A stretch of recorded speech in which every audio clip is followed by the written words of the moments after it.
خروج الصحابة رضي الله تعالى عنهم من الشهوات النفسانية إكرام آل بيت رسول الله صلى الله عليه وسلم. قول سعد رضي الله عنه: لو وضع المنشار في مخرقي ما سببته أبدا. وأخذ أبو يعلى عن أبي بكر بن خالد بن عرفطة أنه أتى سعد بن مالك رضي الله عنه فقال: بلغني أنكم تعرضون على سب علي رضي الله عنه بالكوفة فهل سببته؟ قال: معاذ الله والذي نفس سعد بيده لقد سمعت من رسول الله صلى الله عليه وسلم يقول في علي شيئا لو وضع المنشار على مفرقي ما سببته أبدا. قال: سمي إسناده حسن. وأخذ أحمد ومسلم والترمذي عن عامر بن سعد بن أبي وقاص عن أبيه قال له: أمر معاوية بن أبي سفيان سعدا رضي الله عنه فقال: ما يمنعك أن تسب أبا تراب؟ قال: أما ما ذكرته ثلاثا قال هن له رسول الله صلى الله عليه وسلم لأن تكون لي واحدة منهن أحب إلي من حمر النعم.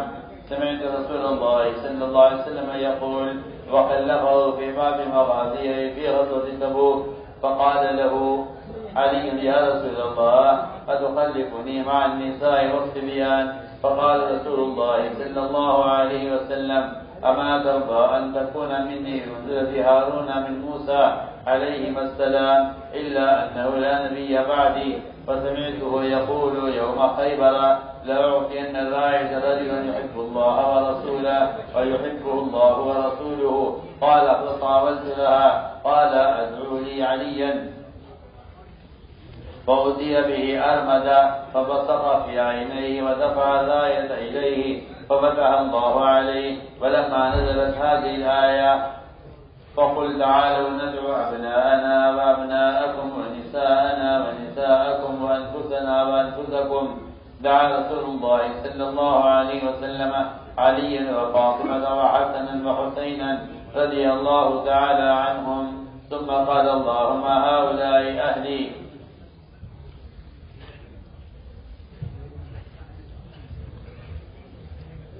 میرے دوستوں، بزرگوں، عزیزوں، صحابہ سے نفرت اور ان سے محبت کا نہ ہونا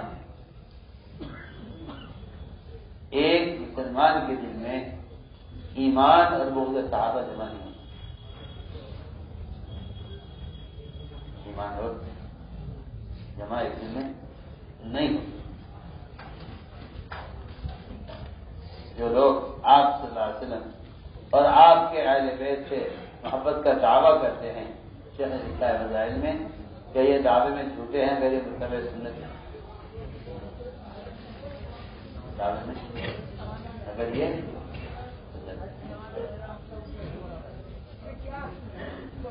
گئے ان المحب لمن يحب،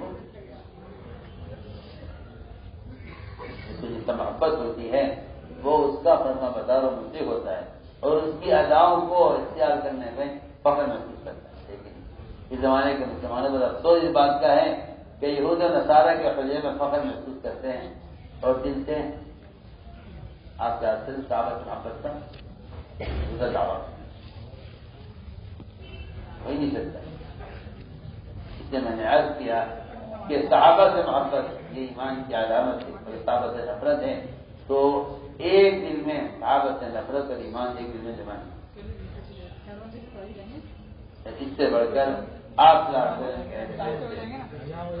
محبت کرنا اور ان کے آپسی اختلافات اور واقعات کے بارے میں زبان کھولنے سے کرنا یہ بھی ایمان کی علامت ہے. یہ بھی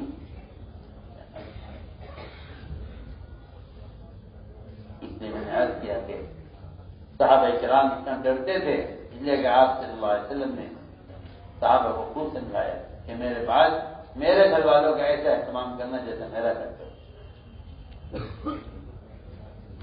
مجھے فرمایا کہ وہ آدمی مومن نہیں ہو سکتا کہ آپ کے بیت سے نفرت کرتا ہو.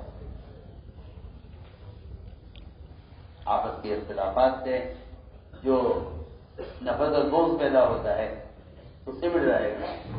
اختلافات تو ہوں گے لیکن اہل بیت سے اور صحابہ کرام سے ان کے آپس سے اختلاف کرنے والے بھی نفرت نہیں کر سکتے آپس میں، تو بعد والے نفرت کیسے کر سکتے؟ دیکھو صحابہ کرام کے نزدیک یہ کتنی بڑی بات تھی کہ اہل بیت کے بارے میں زبان کھولی جائے. فرماتے ہیں خالد بن عرفہ کہ وہ آئے سعد بن مالک کے پاس اور آ کر یہ بتایا کہ مجھے خبر پہنچی ہے کہ تم لوگوں کو مجبور کیا جاتا ہے حضرت علی کرم اللہ وجہہ کو برا کہنے اور میثاق میں گستاخی کرنے سے.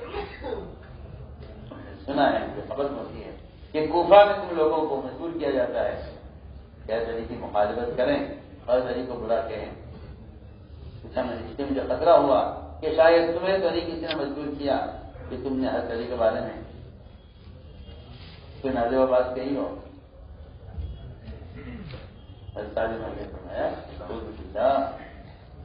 فرمایا اللہ کی پناہ قدم ذات عالی کی جس قبضے میں سعد کی جان ہے، میں نے اللہ کے رسول فرماتے ہوئے سنا ہے حضرت علی کے بارے میں، اور ایسی بات کہتے ہوئے سنا ہے کہ اگر حضرت علی کی فضیلت کے بارے میں ایسی باتیں میں نے سنی ہیں کہ اگر میرے سر کی مانگ پر ایک آلہ رکھا جائے اور مجھے اوپر سے کاٹ کر 2 ٹکڑے کر دیے جائیں تب بھی میں علی کے بارے میں زبان نہیں کھول سکتا اور ان کی شان میں گستاخی نہیں کرتی. عامر سعد بن ابی وقاص فرماتے ہیں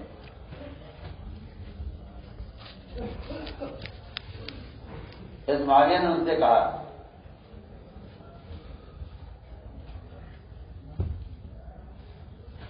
کہ سعد تمہیں ابو تراب یعنی حضرت علی کو برا کہنے سے میں کیا رکاوٹ ہے؟ کس نے روکا ہوا ہے تم ان کے بارے میں برا کیوں نہیں کہتے؟ فرمایا کہ دیکھیے بات یہ ہے کہ 3 باتیں ایسی ہیں کہ جو اللہ کے رسول نے فرمائی ہیں، ان میں سے اگر ایک بات بھی آپ میرے لیے فرما دیں تو مجھے سرخ اونٹوں سے زیادہ پسند ہے. سرخ اونٹ عرب کی بڑی دولت اور بہت بڑی مالی سمجھی جاتی ہے. میں نے سنا ہے فرماتے ہوئے آپ صلی اللہ علیہ وسلم کو حضرت علی کے بارے میں جب آپ نے ان کو غزوہ تبوک کے موقع پر گھر والے کو عورتوں کے پاس چھوڑ دیا تھا، رضی اللہ تعالیٰ آپ کے ساتھ نکلنا چاہتے اور آپ نے ان کو چھوڑ دیا تھا گھر والوں کے پاس. آج یہ ایسا تھا کہ آپ مجھے عورتوں کے ساتھ چھوڑ کے جانے ہیں یہاں. آپ فرمایا کہ علی اس بات پر راضی نہیں ہو کہ تم میرے لیے ایسے ہو جاؤ جیسے ہارون موسیٰ علیہ السلام کے لیے تھے. یہ بات ضرور ہے کہ میرے بعد کوئی نبی آنے والا نہیں ہے. اور فرمایا کہ میں نے سنا آپ کو فرماتے ہوئے خیبر کے دن کہ آج سے میں جھنڈا اتارنے کے ہاتھ میں دوں گا کہ جو اللہ کے رسول سے محبت کرتا ہوگا اللہ کے رسول سے محبت کرتے ہوں. فرماتے ہیں سعد بن وقاص کے میں ساری رات میں فرماتے ہیں کہ میں مستقل گردن میں نے کبھی گردن اونچی نہیں کی جھنڈا لینے کے لیے، لیکن میں نے اپنی گردن اونچی کی تاکہ مجھے جھنڈا مل جائے اور اللہ میرے حاضر خبر کو پتہ کر. فرمایا کہ نہیں علی کو بلاؤ میرے پاس. ان کو لایا گیا، ان کی آنکھیں جھکی ہوئی تھی، آنکھیں آئی ہوئی. آپ نے ان کی آنکھوں میں اپنے لال بارک ڈالا اور جھنڈا ان کے ہاتھ میں دیا. اللہ تعالیٰ نے علی کے ہاتھ پر خیبر کو فتح کیا. اور تیسری بات یہ ہے کہ آپ نے فرمایا تھا، اللہ نے فرمایا تھا کہ آپ کہیے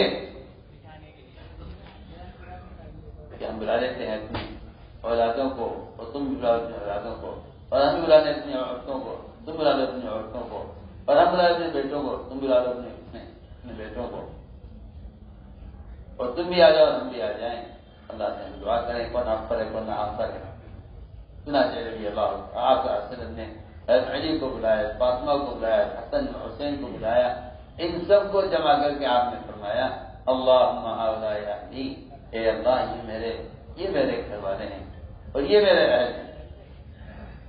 فرمایا کہ یہ 3 چیزیں ایسی ہیں کہ اس بارے میں ہم حضرت علی کے بارے میں کوئی جملہ نہیں کہہ سکتے، ان کے بارے میں گستاخی نہیں کر سکتے کہ حضور اکرم صلی اللہ علیہ وسلم نے ان کے بارے میں یہ